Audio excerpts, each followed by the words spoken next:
হিংসা এটা এমন একটি ব্যাধি, এই ব্যাধি যে ব্যক্তি লালন করবে, যার অন্তরের ভিতরে হিংসা থাকবে, এই হিংসা তাকে একেবারে ধ্বংস করে দিবে। কারণ এটা একটা মারাত্মক ব্যাধি। মানব চরিত্রের মাঝে যে সকল বদ অভ্যাস রয়েছে তার মধ্যে অন্যতম মারাত্মক যে অভ্যাস সেটা হচ্ছে হিংসা। এই হিংসা একটা মানুষকে একেবারে শেষ করে দিতে পারে। এটা এমন একটা ব্যাধি, এমন একটা রোগ, যেমনিভাবে মানুষের ক্যান্সার হলে ভিতরের যেমনিভাবে সকল কিছুকে আস্তে আস্তে শেষ করে দেয়, ঠিক তদ্রূপ হিংসা একটা মানুষকে জ্বালিয়ে পুড়িয়ে একেবারে শেষ করে দেয়। শুধু তাই না, সে যাকে নিয়ে হিংসা করে তাকে শেষ করে দেয়, সে নিজেও আস্তে আস্তে শেষ হয়ে যায়, জ্বলে পুড়ে। এজন্য এই হিংসা থেকে আমাদেরকে বাঁচতে হবে। বনি আদমকে একেবারে শেষ করে দেওয়ার জন্য এই হিংসাই যথেষ্ট।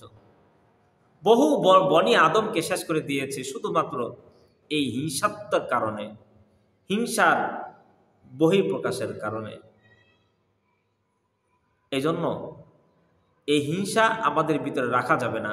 আমরা মানুষ, আমাদের প্রত্যেকের মাঝে হিংসা আসতেই পারে, কিন্তু এটা যেন আমাদের অন্তরে যেন লালন না করি, যেন অন্তর থেকে আমাদের হিংসা না থাকে, সেই জন্য আমাদেরকে চেষ্টা করতে হবে।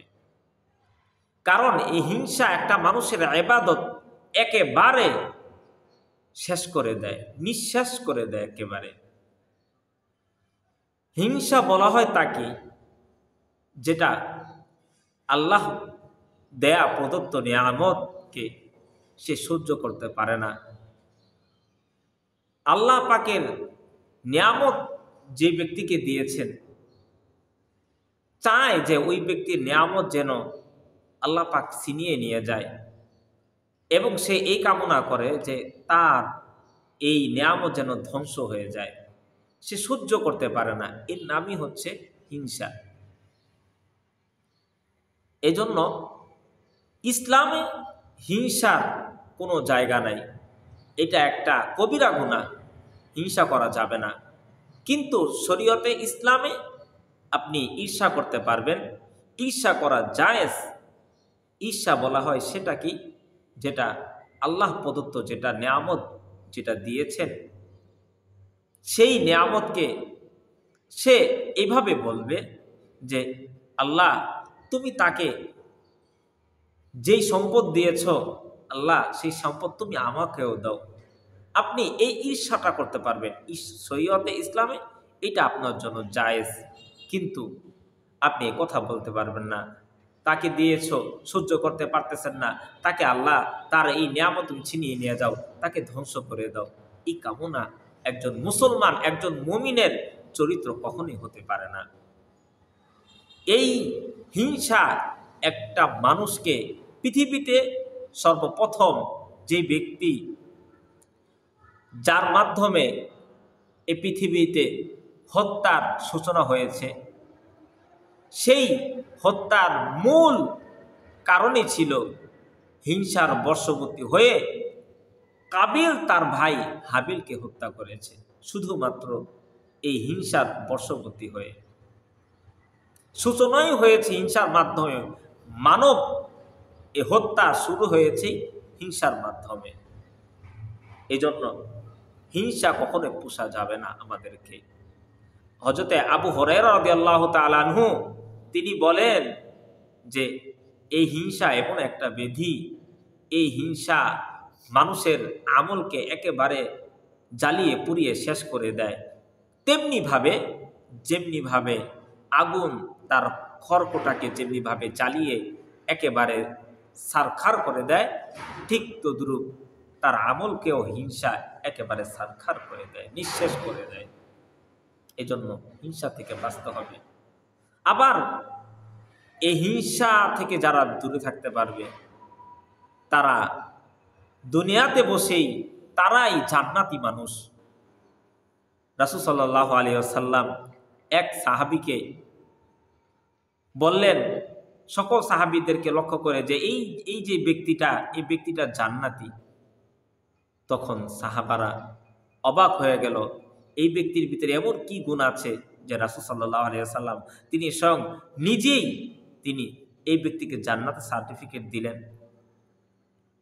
তার সাথে ঘোরাফেরা, তার সাথে চলাফেরা শুরু করে দিলেন। দেখলেন এই ব্যক্তির ভিতরে এমন কোনো আমলই নাই যে আমলের মাধ্যমে যে আমাদের থেকে বেশি আমল করতে পারে। এমন নাই যে সে রাতের বেলা তাহাজ্জুদের নামাজ আদায় করে, আমরা করি না, এটা বিশেষত্ব হতে পারে, কিন্তু এটা তো সে করে না।